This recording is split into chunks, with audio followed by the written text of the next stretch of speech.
He is good. God is good. All the time. And all the time. God is good. God is good indeed. You may be seated in the presence of the Lord, and we welcome everyone. Say hi to one sitting next to you.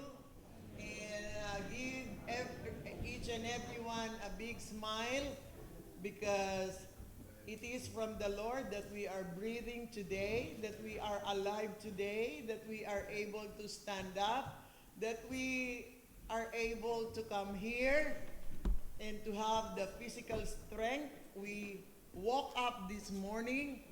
For those who haven't slept yet, God has given you physical strength to sustain, not sleeping overnight. Amen. God is good. all the time. God is good. Yes, God is good indeed. So let us make it a habit to proclaim the goodness of God. So God will bless us with good life, long life, and we will experience how to be beautiful in the presence of God. Amen. Amen. Amen.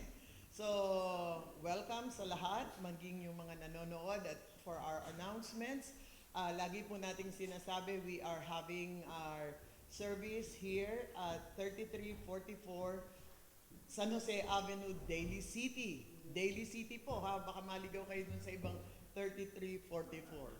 Sa Daly City po tayo. At yung pong mga nais na makasama sa mga Bible studies, welcome din po kayo. At kung gusto po ninyo ng Bible study na hindi kayo maka-attend, let us know. And we'll try our best to accommodate you guys. Basta po meron kayong pagnanais na matuto, ay maski po sa prayer, we encourage everyone. Sabi nga po, matutunan natin yung pananalangin na para nating kinakausap yung ating mga mahal sa buhay, yung ating mga tatay, at yung ordinaryong pakikipag-usap. Yun po ang nais natin. At kung gusto naman po ninyo na matuto kung paano maging intercessor, ini-invite din po namin kayo tuwing araw ng Tuesday, 7 o'clock sa ating Zoom account. Meron po tayo niyan. At kung gusto na naman po ninyo, kung gumigising kayo ng maaga, let us know. And sama po kayo sa aming Dawn Prayer Watch. Yun po ay araw-araw, Monday through Friday. At yung po mga cellphone po natin, i-mute po natin para hindi po tayo maka-distract. At tunay na tayo nagpapasalamat sa Diyos sa panibagong araw na ibinigay niya. At ngayon naman po, ihanda natin ang ating mga puso. Mga puso natin para ito ay maging matabang lupa na tatanggapin ang biyaya ng Diyos na inihanda niya para sa atin. Alam niyo po ba na ang Diyos ay laging may nakahanda para sa atin? Yun po, kaya tayo po dapat lagi tayong expectant. Lagi natin, pagka po kayo pumupunta dito, hindi po kayo pumupunta rito para maupo lang at makinig. Intayin po at expect nyo po na may gagawin ang Diyos na mabuti para sa inyong buhay. Dahil sabi nga, alam ng Diyos ang lahat ng ating pinagdaraanan, ang lahat ng nasa puso po natin. At iyon po ay hindi makakaila sa Kanya. Kaya dinala po kayo ng Diyos dito para tanggapin yung pagpapala na nakalaan para sa inyo. At ngayon nga po, palakpakan natin ang Panginoon sa buhay ni Pastor Frank na ihahatid sa atin ang mabuting balita ng ating Diyos. Amen.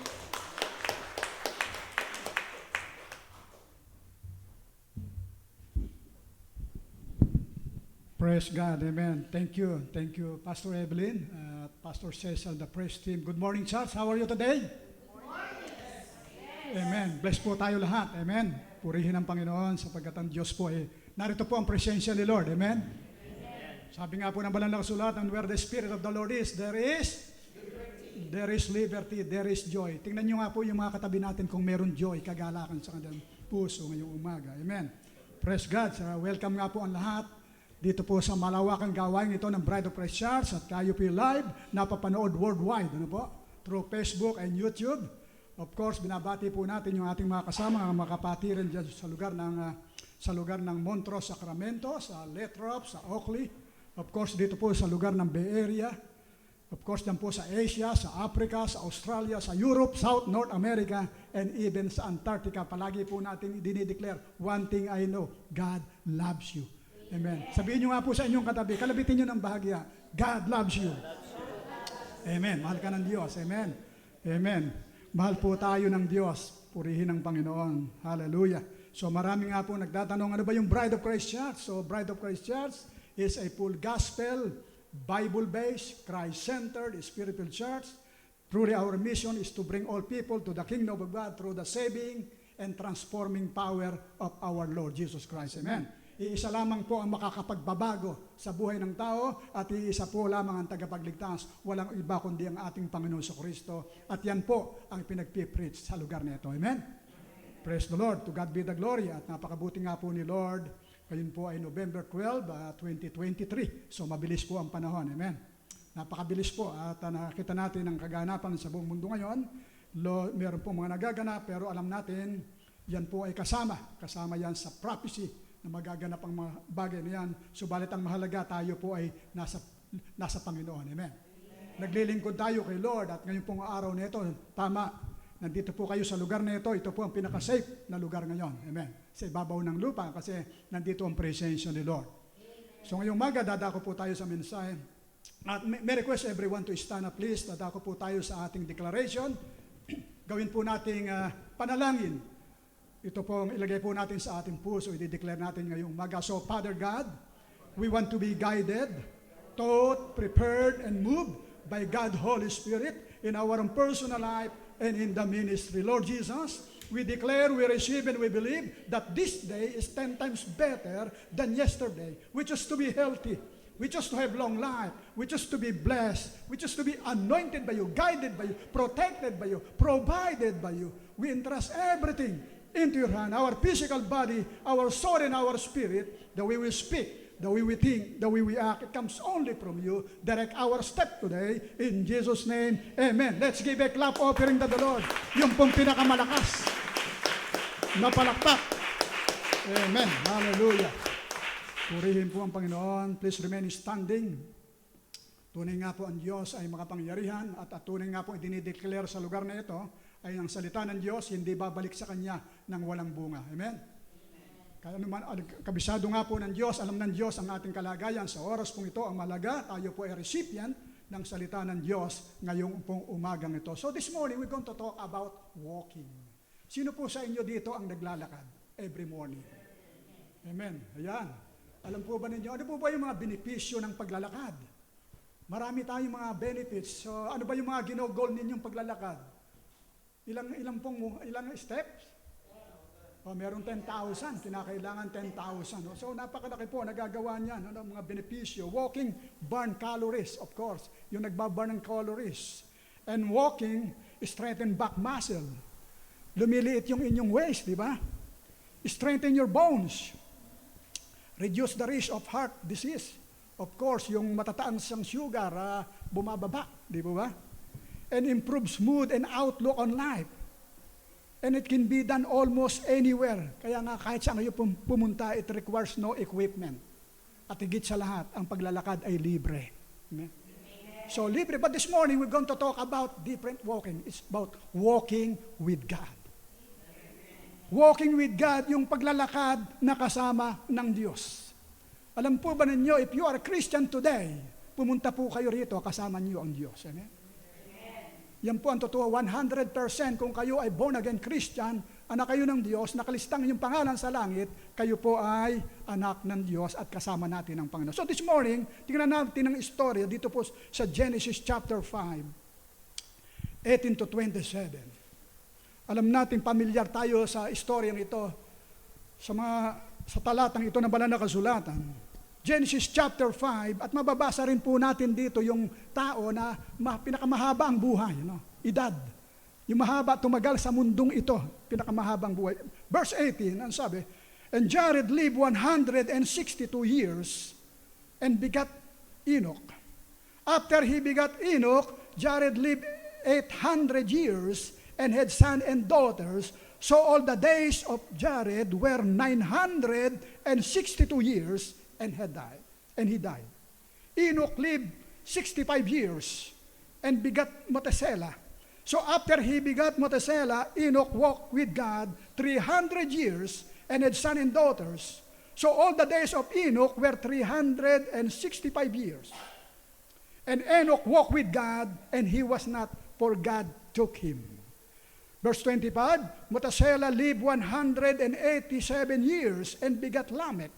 After he begat Lamech, Methuselah lived 782 years and had sons and daughters. So all the days of Methuselah were 969 years, and he died. Let's pray. Let's bow our head. Let's pray. Thank you, Lord, for your goodness and mercy. Lord, salamat po sa umaga pong ito, Panginoon.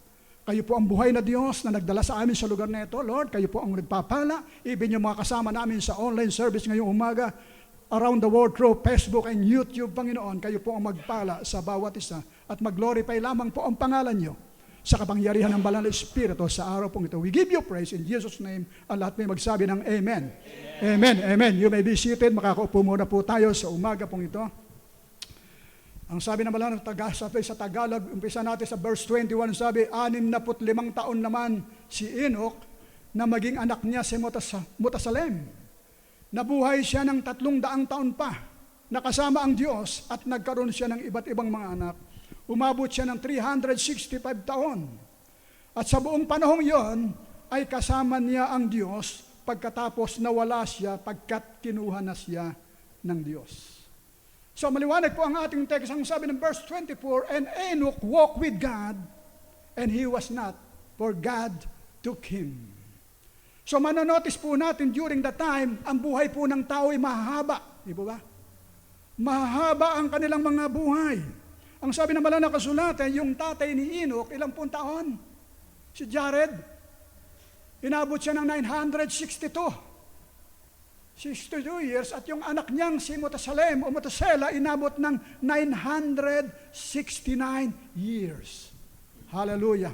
So mahaba po, mahabang buhay ang pinagkaloob sa kanila. So this morning, so dito po makikita po natin si Enoch. So Hebrew 11 recalls those heroes, among them is Enoch who pleased God.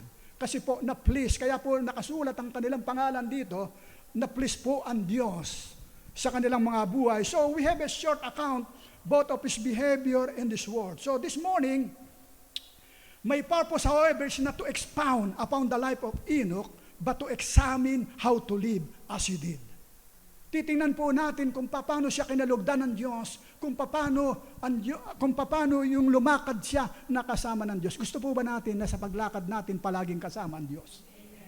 So paano mangyayari yun? So walking with God in order to please Him. Paano makakapamuhay na kasama ang Diyos? First point natin, reconciliation with God. We need to be reconciled with God. So walking with God requires that a person be reconciled with God. Ibig sabihin, ang isang tao na lalakad sa Diyos, kinakailangan siya ay makipagkasundo sa Diyos. Amen? So the word reconciliation has been used primarily to refer to former enemies becoming a friends. So in the New Testament, it is nearly always used of a chance relationship between a person and God.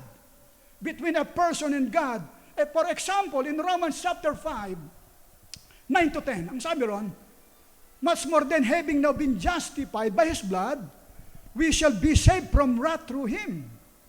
For if when we were enemies, we were reconciled to God through the death of His Son, much more, having been reconciled, we shall be saved by His life. So ang sabi sa Tagalog, at ngayong napawalang sala na tayo sa pamamagitan ng Kanyang dugo, amen, lalo na tiyak na maliligtas tayo sa puot ng Diyos sa pamamagitan niya. Dati tayo'y mga kaaway ng Diyos, ngunit ngayon tinatanggap na tayong mga kaibigan alang-alang sa pagkamatay ng kanyang anak, kaya tiyak ang pagkakaligtas natin sa pamamagitan ng pagiging buhay ni Kristo. Amen? So napakaliwanag dito, ang pagkakasundo sa Diyos ay sa pamamagitan ng ating Panginoong Kristo. Amen? So the unsaved person lives a lifestyle in opposition to God and is destined to suffer God's wrath. So yung mga taong wala sa Diyos, ibig sabihin yung unsaved people, unsaved person, yung hindi tumanggap sa ating Panginoong Hesus bilang Panginoon, tagapagligtas ng kanilang buhay, sila'y daranas ng wrath ng Diyos, ng puot ng Diyos. Kasi nga po, lahat ay nagkasala. Alam po ba ninyo, meron tayong minanang kasalanan, meron tayong original sin. Pag ang isang tao ipinanganak pa lamang, minana niya yung kasalanan na yon. Amen? So para mawala yung kasalanan ng iyon, para mabura yun, makipag-reconcile ka sa Diyos, kinakailangan tanggapin mo ang ating Panginoong Hesus bilang Panginoon, tagapagligtas ng iyong buhay. Kasi po ang lahat ay nagkasala. Walang sino mang hindi nagkasala. Ang sabi ng Romans 3:23, for all have sinned and fall short of the glory of God. For all have sinned, walang hindi nagkasala. Ito yung minana nating kasalanan sa ating magulang. Unang magulang, for all have sinned and fall short of the glory of God. Ang lahat ay nagkasala at walang sino mang nakabot sa kaluwalhatian ng Diyos. So ano ang consequences ng kasalanan kung yan ay hindi mapapatawad? Ano ang consequence? Ano ang sabi ng Romans 6:23? For the wages of sin is death. Ang kabayaran ng kasalanan ay kamatayan, eternal death, death in hell, eternal separation sa Diyos. Amen. Pero po, alam po ba ninyo, mahal tayo ng Diyos. Amen. God so loved us, not willing that any should perish, but all should come to repentance. Ang gusto ng Diyos, tayo po ay maligtas. Amen. Kaya nga po, but God so loved us that He gave His Son to experience our punishment and death so that we might have peace with God. Ipinadala niya ang kanyang bugtong na anak upang siyang umako ng ating pong kasalanan. Dapat mapupunta tayo sa kapahamakan. Subalit ipinadala niya ang kanyang bugtong na anak. So ang tanging gagawin lamang ng tao, itatanggipin niya kasi mahal na mahal po tayo ng Diyos. Amen? Mahal po tayo ng Panginoon. Mahal tayo ng Diyos. Kaya po tayo dinala sa oras na ito, sa lugar na ito. Alam po ba ninyo, mahal na mahal tayo ng Diyos? At alam po ba ninyo, kahit ng mga tao'y makasalanan, nandun pa rin ang pagmamahal ng Diyos. And an illustration of this is seen in the Old Testament story of Hosea and Gomer. Kung mababasa natin ang aklat ng Hosea, alam natin ang istorya, they were married, but he was unfaithful to him. Hindi siya tapat sa kanyang asawa. She left him and went into a life of sensual, sinful pleasure. She represents all people who are unfaithful to God. So the marriage relationship was broken, and this brought tragic result to Gomer, yung asawa ni Hosea.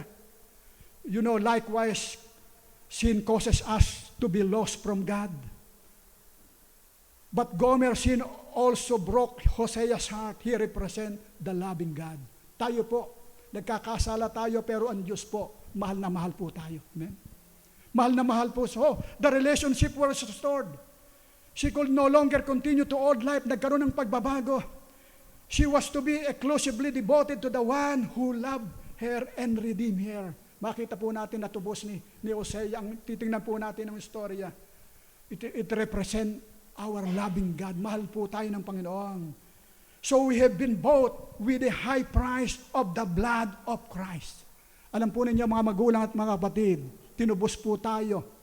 Napakamahal po ang itinubos sa atin, dugo ng ating Panginoon. Amen? Yung kanyang dugo, yung kanyang mapupulang dugo, ay dumaloy do sa krus ng Kalbaryo upang ikaw at ako bayaran yung ating kasalanan, magkaroon tayo ng reconciliation sa Diyos. Amen? Kaya nga po, yan ang ikinagagalak natin, na tayo pinagagalak. So sino yung naging agent reconciliation? Nasabi ng 2 Corinthians 5:18, God who has reconciled us to Himself through Jesus Christ. Through Jesus Christ. So the agent of reconciliation is Jesus Christ. Siya yung nag-reconcile sa atin. He is the one promised by the prophets who fulfilled the words they wrote. Having been born of the Virgin Mary, He lived a perfect life. Kaya nga po ang Panginoong Jesucristo, siya nga po nagbayad ng ating kasalanan. Siya mabayubay sa krus ng Kalbaryo, dala po niya ang ating mga kasalanan. Amen? Wala na yung ating kasalanan, dala po niya yung kasalanan natin. Ang sabi nga ng 1 Peter 2:24, who Himself bore our sin in His own body on the tree, that we having died to sin might live for righteousness, and by His stripe we are healed. Amen?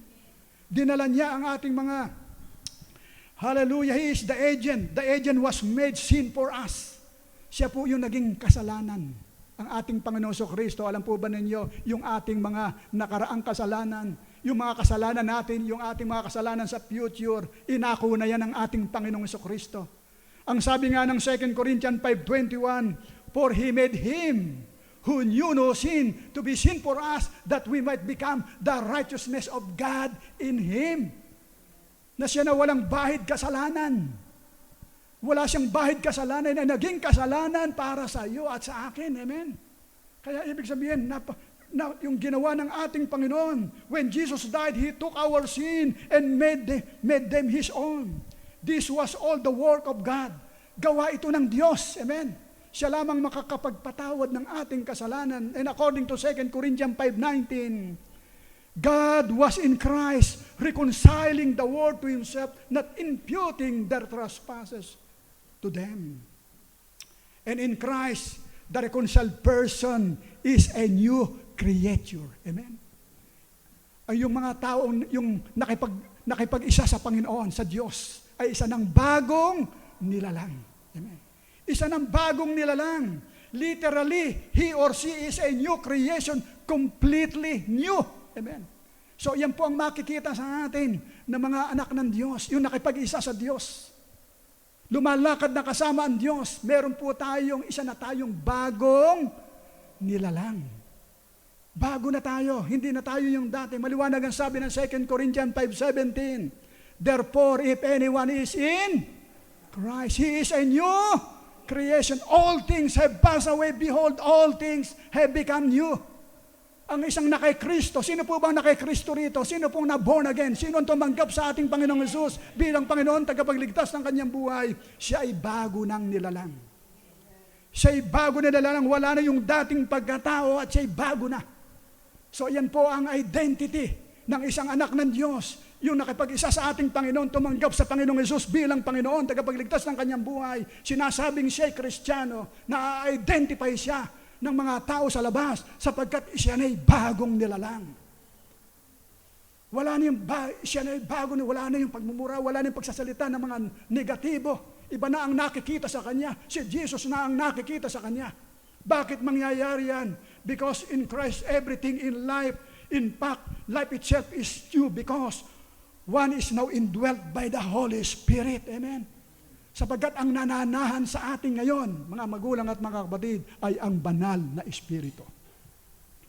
Ang mga believer ng Panginoong Jesucristo, nananahan sa kanilang banal na Espiritu. That's why peace, power, relationship, love, purpose, destiny, all things are new in Christ. Amen. Meron ka ng kapayapaan, meron kang kapangyarihan, nagiging maayos ang relasyon mo sa loob ng tahanan sapagkat si Kristo nang na-identify sa iyo. Amen.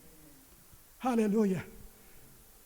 So the secret of reconciliation is to be in Christ. So mangyayari lang, marireconcile lamang tayo sa Diyos sa pamamagitan ng ating Panginoong Hesukristo.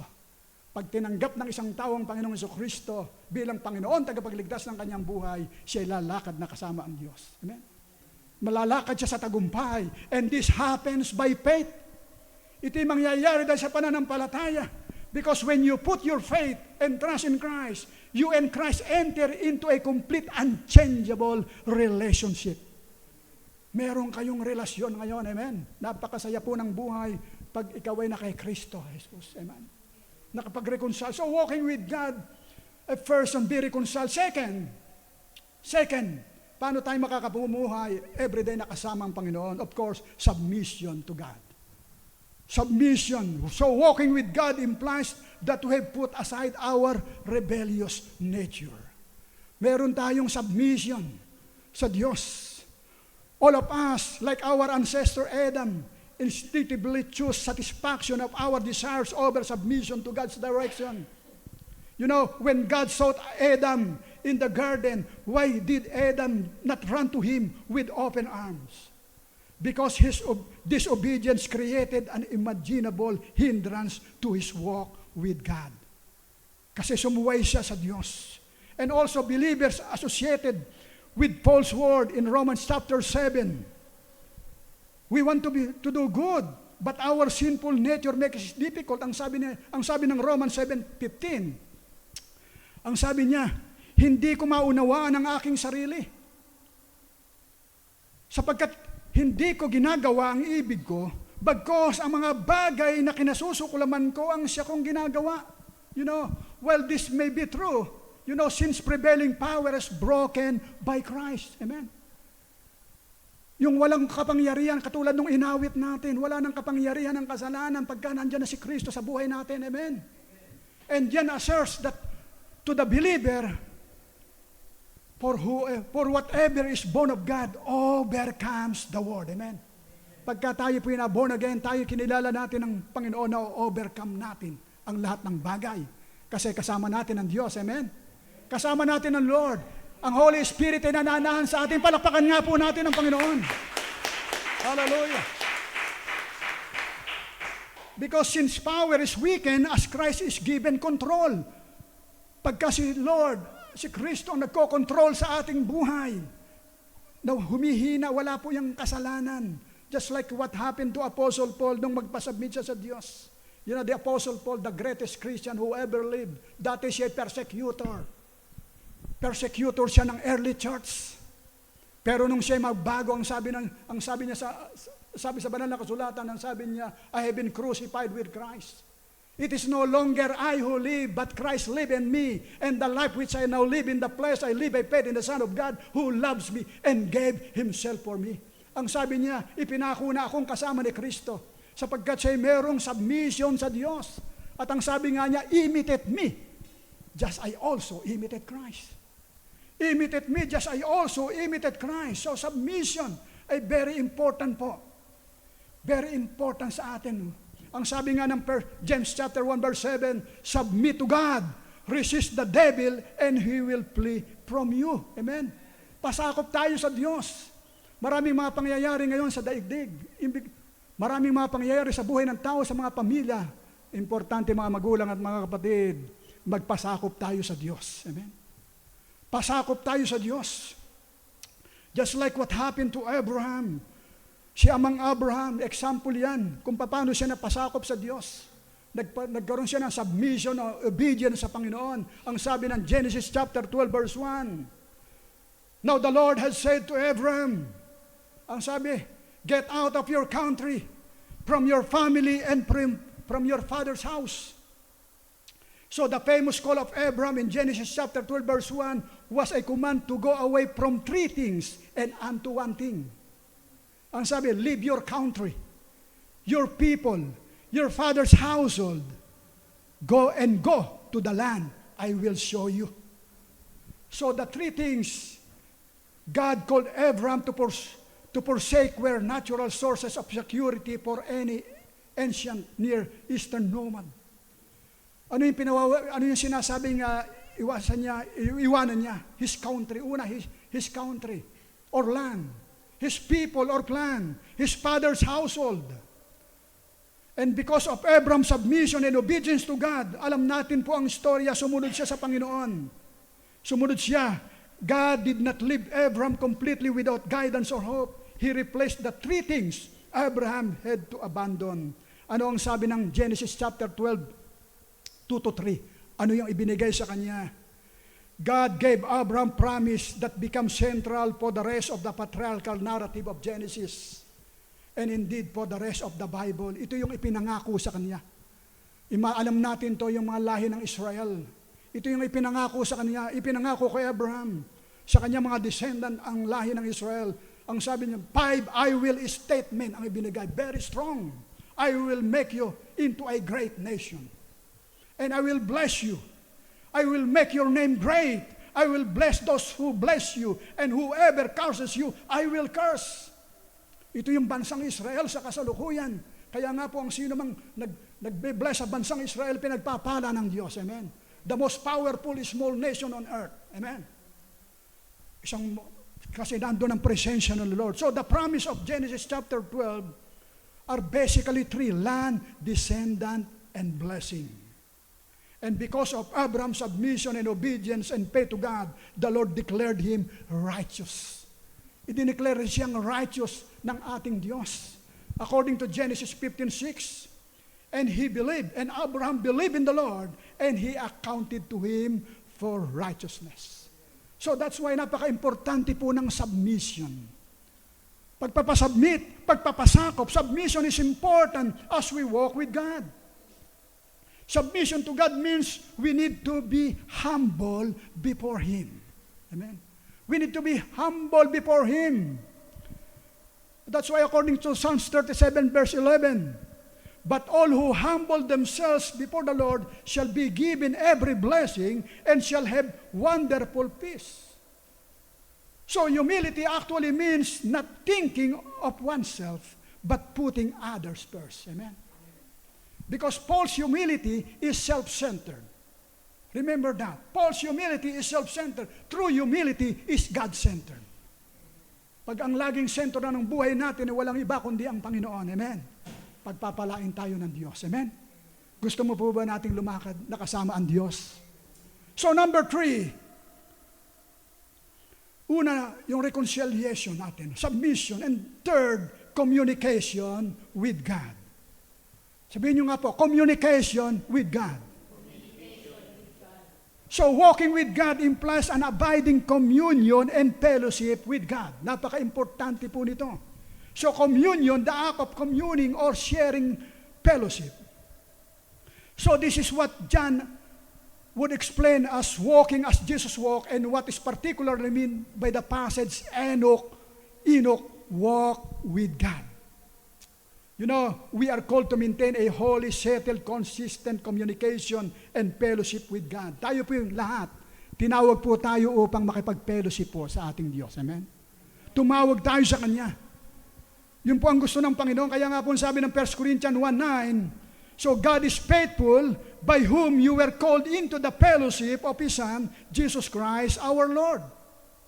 So tapat ang Diyos na tumawag sa inyo upang kayo'y makipag-isa sa Kanyang anak na si Yesu Kristo ang ating Panginoon. Ang gusto ng Diyos, palagi tayong may fellowship sa ating Panginoon. Amen? We need a consistent communication and fellowship with God.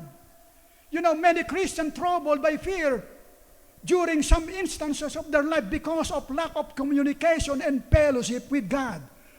Alam po ninyo, pag nalayo tayo sa Diyos, nandiyan po ang takot. Amen? Mawawala lang po yung ating fear, yung ating takot sa buhay kung tayo ay malapit sa Panginoon. Pero kung tayo lumalayo sa Diyos, nandiyan po gagalaw ang dyablo sa ating mga buhay. Amen? Bibigyan tayo ng pagkatakot. Ang pagkatakot po hindi galing sa Diyos. Amen? God has not given us the spirit of fear. Ano binigay sa atin? Power, love, and sound mind. Yan po ang binigay sa atin. Kaya maraming mga tao, importante po yung communication. Imagine sa mga pamilya. Kaya yung mga pamilya nawawasak. Yung communication gap between the husband and the wife. Communication gap between the parents and the children. Kaya nagkakaroon ng mga problema. Merong gap. Walang communication. Yung iba nag-aaway. Hindi magkaintindihan. Walang communication. Amen. So napaka-importante po mga communication sa loob ng pamilya. That's why communication is very important in our walk with God. Hallelujah. Kung sa tahanan po importante, lalo't lalo na higit doon sa ating Diyos Ama.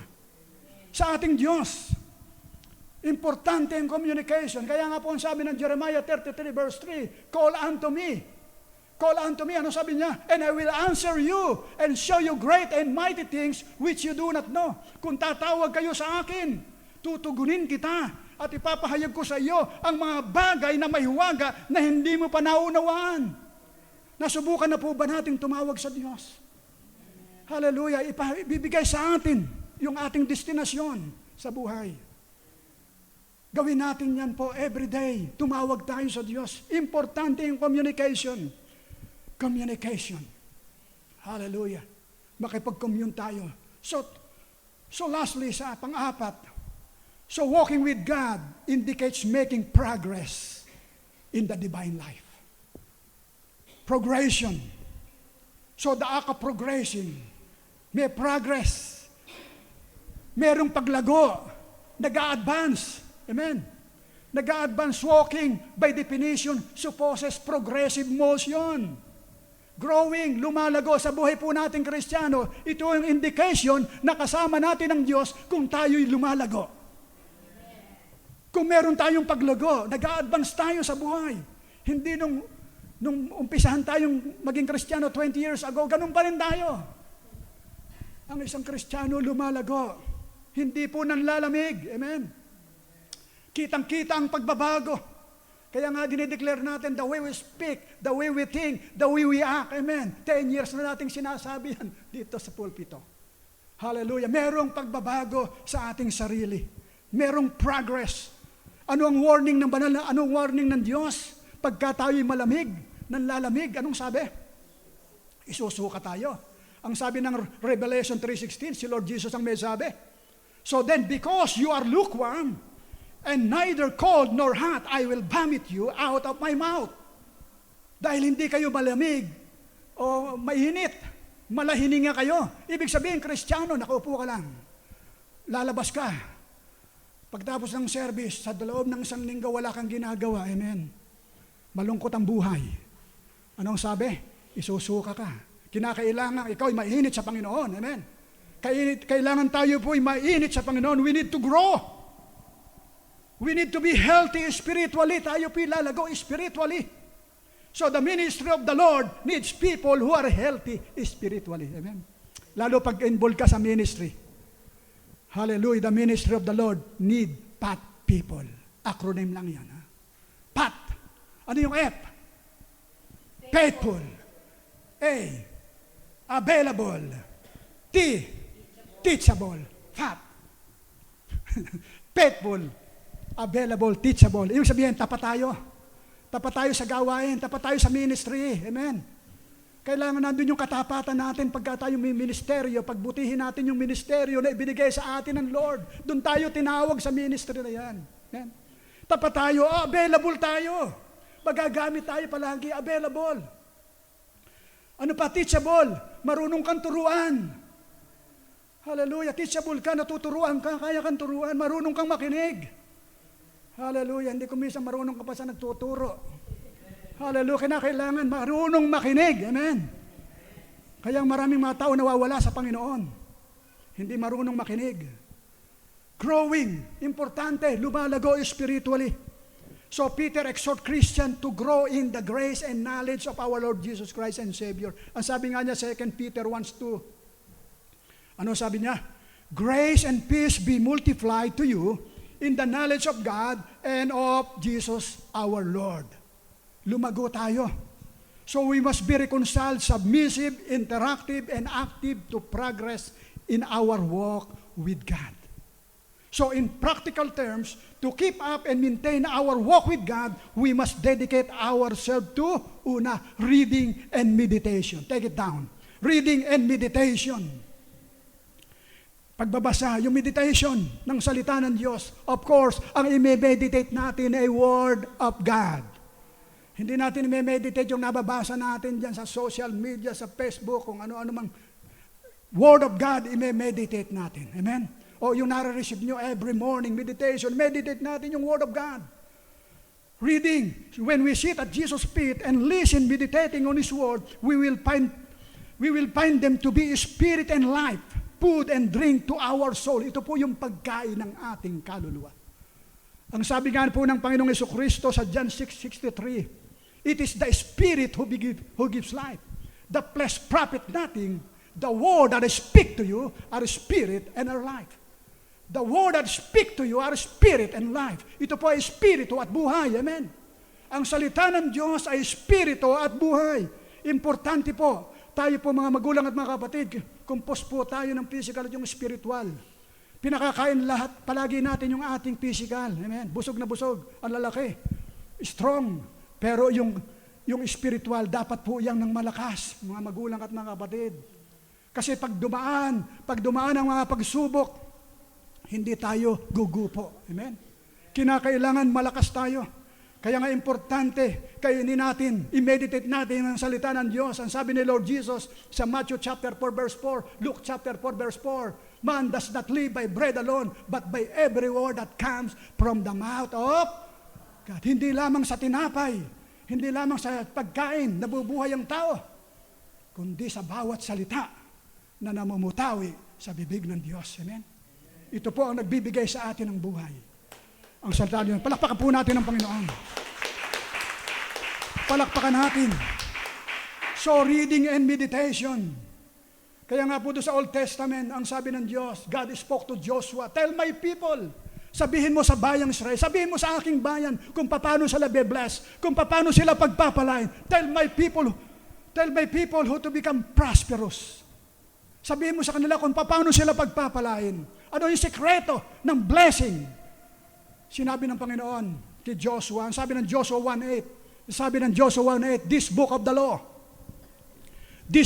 law shall not depart from your mouth, but you shall meditate in it day and night, that you may observe to do according to what is written in it. Then you will make your way prosperous, and then you will have good success. Palakpakan natin ang Panginoon. Hallelujah. Hallelujah. Huwag mong kaliligtaang basahin ang aklat na yon. Dili-diliin mo yon araw at gabi. Biro mo ito pong pangako, may pangako, upang ikaw ay guminhawa at ikaw ay magtatagumpay. Amen. Wala po ako nakilalang tao na nanalag sa banal na kasulatan na pinaghirap ng Diyos. Amen. Na naghirap pala. Ang Diyos hindi nagpapahirap. Ibig sabihin niya naghirap. Kasi siya ang pinananangan niya yung salita ng Diyos. Ito yung tapat na pangako. Sabi niya, huwag mong kaliligtang basahin ang aklat na yon. Dili-diliin mo yan araw at gabi upang matupad mo ang lahat ng nasusulat sa gayon. Giginhawa ka at magtagumpay. Gusto ba ninyong guminhawa at magtagumpay? Gusto po ba natin guminhawa at magtagumpay sa buhay? Meditate on the Word of God. Meditate the Word of God. Amen. I-meditate po natin ang salita ng Diyos. Hawakan natin ang ating banal na kasulatan every morning. Basahin natin ang salita ng Diyos. Bakit? Ang sabi ng 2 Corinthians 3:16 and 17. All Scripture is given by inspiration of God and is profitable for doctrine, for reproof, for correction, for instruction in righteousness, that the man of God may be complete, thoroughly equipped for every good work. Ito po ang salita ng Diyos ay magagamit po natin. Ito po ay hininga. Ito po ay hininga ng Diyos. Amen? Ito po ay salita ng Diyos. Salita po ito ng Diyos mismo. Ito po ay salita ng Diyos, ang banal na kasulatan. Kaya nga po, pag inilagay natin yan sa ating puso, malalayo tayo sa kasalanan. Amen? Pag inilagay mo ang salita ng Diyos sa iyong puso, tama ang direksyon nyo sa maghapon. Amen? Sa bawat araw ng iyong buhay. Ang sabi ng Psalmista, Psalm 119 verse 11, I have hidden your word in my heart that I might not sin against you. Itinago ko yung salita sa aking puso upang hindi ako magkasala laban sa iyo. Para po tayo hindi magkasala, ilagay po natin ang salita ng Diyos sa ating mga puso. Amen? Salita po ng Diyos. Huwag tayong makikinig doon sa nagbibigay ng ibang mga pahayag, kung ano-anong mga ipinaglalagay sa mga bintana, pangontra sa kung ano-ano. Mga magulang at mga kapatid, wala pong bisaya. Ang ilagay natin sa puso ay ang salita ng Diyos. Amen? Ilagay natin sa puso natin ay salita ng Diyos, magtatagumpay po tayo. Ilalayo tayo sa kasamaan. Hallelujah. Bakit? Ang salita po ng Diyos ay makapangyarihan. Ang sabi ng Hebrew 4:12, for the word of God is living and powerful, sharper than any two-edged sword, piercing even to the division of the soul and the spirit, and of joint and marrow, and is a discerner of the thoughts and intents of the heart. Ang salita po ng Diyos ay makapangyarihan. Amen? May power po ito, kaya kung ano po yung idinideclare natin ay magaganap. Amen? Nagaganap. Ito po'y parang double-edged sword. Magkabilay tabak. Magkabilay talim. Isa sa iyo at siya ron sa sinasabihan natin. Magkabila po iti talim. Hallelujah. Kaya nga po nagkakaroon ng pagbabago. Magkakaroon ka ng pagbabago sa buhay. Kinakailangan mo, basahin mo ang salita ng Diyos. Amen? If you want to hide God's word in your heart, alam po nang gagawin natin, yung maraming mga tao, hindi makatulog sa gabi. Hindi makatulog sa gabi, no? Kaya ang ginagawa pag hindi nakatulog, nakatingin sa cellphone. Magdamag. You know, if you want to hide God's word in your heart, go to sleep while meditating on a verse of Scripture. Mag-meditate kayo ng Scripture verse. You sleep better and wake up the next morning refreshed. Sigurado po yan. Amen? Pag ang minemeditate natin ay yung mga galing sa mga nababasa ninyo, pag gagising nyo, nakasimangot kayo sa umaga. Amen. Hallelujah. Pero pag salita ng Diyos, mineditate mo yung dyan ng 16 bago ka matulog, makatulog ka, masayang-masaya ang mukha mo. Amen. Kung may asawa ka, baka halikan ka pa ng asawa mo. Hallelujah. Sabi nga ni Charles Spurgeon used to say that Bible verses make good pillows. Hallelujah. So ano pa? Meditate. Ano pa? Prayer. Importante. Panalangin. Para tayo lumago, spiritually prayer. It brings and keep God and man together sa pananalangin. Amen. Nagkakaroon tayo ng communion. Communication sa Diyos. Prayer is a communion and communication that touches the heart of God. Amen. Hallelujah. Ang mahihipo po ang lumalambot ang puso ng Diyos. Pag tayo'y nananalangin, tayo po'y lumalapit sa Kanya. Ano po masasabi niyo sa isang anak na hingi ng hingi na lang, no? Importante may communication, no? May communication muna. Ibig sabihin, pag ang isang anak na hindi tumatawag sa inyo, magdarandam kaya, di po ba? Ganon din po ang Diyos. Kinakailangan yung communication natin through prayer na ginagawa po natin. So prayer is a communion and communication sa ating Panginoon.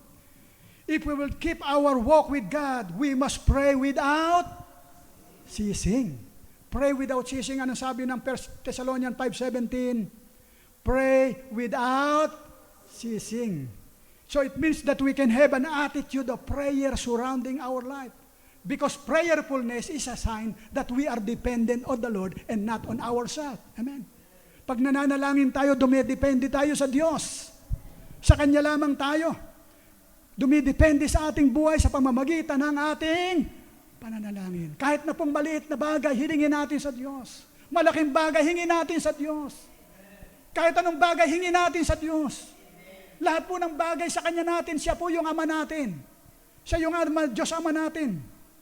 Ang sabi nga na Ephesians 6:18, praying always with all prayer and supplication in the Spirit, being watchful to this end, with all perseverance and supplication for all the saints. So prayer, of course, prayer for others. Ipanalangin po natin ang iba. Prayer for our church. Ipanalangin po natin ang church. Amen. Na magamit tayo ng Panginoon. At ang sabi ng Matthew chapter 26 verse 41, watch and pray lest you enter into temptation. The spirit indeed is willing, but the flesh is weak. Because the flesh is weak, every child of God needs supernatural empowerment. Mahina po ang laman. Merong mga tukso. Kahit saan ka pumunta may tukso. That's why we need to pray. Kailangan po natin ay panalangin. Importante po sa buhay po natin na nanalangin. Yan po ang nagbibigay sa atin ng power. Always remember that a powerful Christian is a prayerful Christian. Hallelujah. So ano pa? Obedience. To obey His command. Ano yung susundin natin? Of course, kasama natin ang Lord. Of course, yung Great Commission na ibinigay sa atin ng Diyos. Believer must not look up at commands as a burden, but as a conduit of blessing. Importante po sa buhay po natin yung sundin natin yung Great Commission ng ating Panginoon. So ano po ba yung Great Commission? Ano po ba yung utos na ibinigay sa atin ng Panginoon? Kaya nga po tayo mga Kristiyano, hindi lamang tayo uupo, hindi lamang tayo uuwi pagkatapos ng church, uuwi na tayo sa bahay. Kailangan pong gawin natin yung Great Commission na ibinigay ng Diyos upang matupad po na palagi natin siya kasama. Ang sabi ng Matthew chapter 28, 19-20, go therefore and make disciples of all the nation, baptizing them in the name of the Father, of the Son, of the Holy Spirit, teaching them to observe all things that I commanded you, and lo, I am with you always, even to the end of the age. Ipangaral, ang sabi niya, gawin niyong alagad ko ang lahat ng bansa. Bautismuhan niyo sila sa pangalan ng Ama, ng Anak at ng Diyos Espiritu Santo, at sila'y turuan. Ituro sa kanila yung mga nakita niyo sa akin, yung mga utos ko sa inyo. I-share natin ang gospel sa mga tao na si Jesus ang tagapagligtas, si Jesus ang nagbabago ng buhay, si Jesus ang manggagamot, ang gospel po ng ating Panginoon. At anong pangako? Ang sabi ni Lord Jesus, I am with you always. I am with you always. Ako isa sa inyo palagi. Gusto po ba nating mangyari sa buhay natin na ang Diyos ay kasama natin palagi? Gawin po natin yung Great Commission na inuutos po sa atin ng Panginoon. Pagkagaling natin sa church, i-share natin ang kabutihan ng Panginoon na si Jesus ang nagbibigay ng buhay na walang hanggan. Isama niyo sila rito sa church. Gampanan natin yung Great Commission. Nandito tayo 10 taon na. Magsama tayo, every time na pupunta tayo, every time na aalis tayo rito, mag-share tayo ng gospel. I-share natin sa kanilang kabutihan, yung natutunan natin sa lugar nito. Grateful po tayo mga magulang at mga kapatid. Ang Diyos ay nagdadala ng mga kapatiran dito. It's not by accident na narito po kayo sa oras nito. Mahal po kayo ng Diyos. Amen? Mahal kayo ng Panginoon at may purpose ang Diyos sa buhay ng bawat isa. It's not by accident. Sa isang Kristiyano po walang aksidente. Amen? Kasi po merong divine plan ng Diyos na gamitin po tayo. Hallelujah. Makikita po natin napakarami nang nangyayari sa mundo ngayon. Sabi nga ng mga iba, of course, nung po si Lord Jesus ay umakyat na sa langit, yan po ang umpisa ng end times. Naganap po lahat po ng nasa prophecy, nagaganap na. Ang sabi nga po ng mga Bible scholar, very imminent na ang pagbabalik ng ating Panginoon. Hallelujah. Kaya nga po sundin natin ang Great Commission ng ating Panginoon. So panghuli, fellowship to other believers. So, we do not walk alone. Believers are to provoke one another to good works, encourage one another in love, and carry each other burden. Kaya nga po, dito po sa church natin, meron po tayong mga ministeryo. Importante po, meron tayong fellowship. Amen? Meron tayong fellowship sa ating pong mga kasama.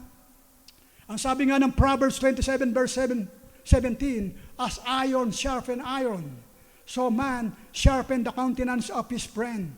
Bakal ang nagpapatalim sa kapwa bakal at isip ang nagpapatalas sa kapwa isipan. So the idea is that people grow from interaction with one another. No man's an island. Amen?